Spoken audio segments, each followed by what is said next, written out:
এ যেন ভ্রাতৃত্ব আর সম্প্রীতির উজ্জ্বল দৃষ্টান্ত। একসঙ্গে ইফতার ভাগাভাগি করছেন হাজারো রোজাদার। এমন দৃশ্য প্রতিদিনই চোখে পড়ছে জাতীয় মসজিদ বায়তুল মোকাররমের পূর্ব চত্বরে। রমজান মাস জুড়ে রোজাদারদের জন্য এমন আয়োজন ইসলামী ফাউন্ডেশনের। আল্লাহর সন্তুষ্টি লাভের জন্য ইফতার ভাগাভাগির মাধ্যমে আত্মশুদ্ধির এই সুযোগ পেয়ে খুশি রোজাদারেরা। আর আয়োজকরা বলছেন, এই উদ্যোগ মুসলমানদের মধ্যে ভ্রাতৃত্ব, সৌহার্দ্য এবং সম্প্রীতি বাড়াবে। ওবায়দুল হক মারুফের রিপোর্ট।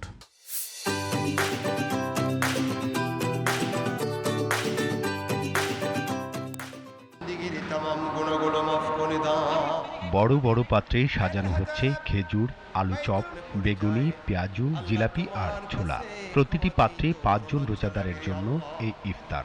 এমন শত শত পাত্রে সাজানো ইফতারের ছবিটি সত্যিই চোখ জুড়িয়ে দেয়। ধনী গরিবের ভেদাভেদ ভুলে একই পাত্রে ইফতার করছেন সব শ্রেণী পেশার মানুষ, যা ইসলামের বৈষম্যমুক্ত সমাজের অনন্য দৃষ্টান্ত। জাতীয় মসজিদ বায়তুল মোকাররমে এমন দৃশ্য থাকে পুরো রমজান মাস জুড়ে। এখানে রোজাদারের জন্য প্রতিদিন গণ ইফতারের আয়োজন করে ইসলামী ফাউন্ডেশন। ইফতারের সময় যত ঘনিয়ে আসে ততই বাড়তে থাকে রোজাদারের ভিড়।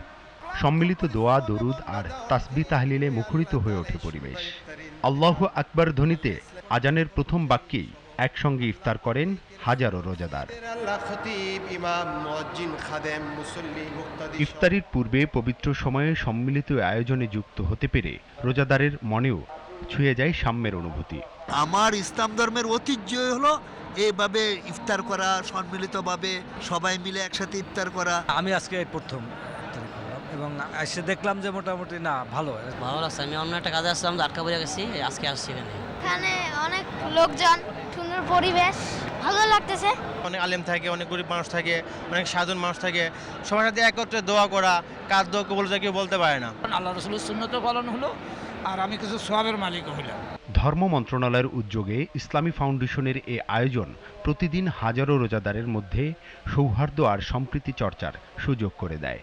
এর মাধ্যমে ইসলামের মুসলিম ভ্রাতৃত্বের শিক্ষা জোরদার হচ্ছে বলেও জানালেন আয়োজকরা। রোজাদারের জন্য ব্যবস্থা করছি বা খেদমতে আছি, ভালো লাগতেছিল।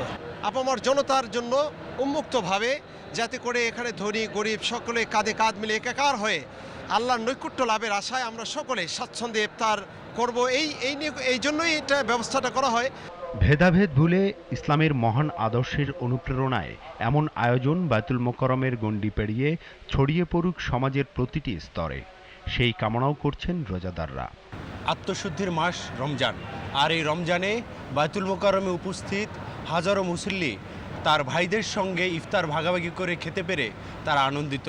একই সঙ্গে তারা মনে করছেন সম্মিলিতভাবে দোয়া করার মাধ্যমে সামাজিক ভেদাভেদ দূর হওয়ার পাশাপাশি আল্লাহর নৈকট্য অর্জন করাও সম্ভব। ওবায়দুল হক মারুফ, জিটিভি নিউজ, ঢাকা।